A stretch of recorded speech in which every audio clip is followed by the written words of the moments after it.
dunia ini tidak selamanya. Ini bukan tempat abadi. Ini semu.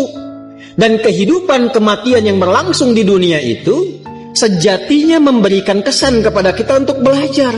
Kumpulkan bekal bagaimana caranya di dunia ini berhasil, di akhirat meraih kemuliaan. Itu yang dimaksudkan surah Al-Mulk itu.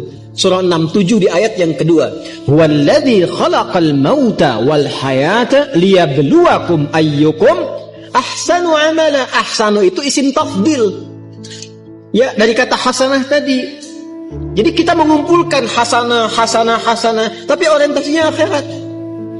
Dan untuk mencapai ke titik itu, Allah berikan bentangan jalannya disebut dengan ibadah. Karena itu ketika Allah memerintahkan kita ibadah dalam bentuk fi'il amr, itu sebetulnya saking sayangnya kepada kita. Kalau nggak sayang nggak akan diperintahkan.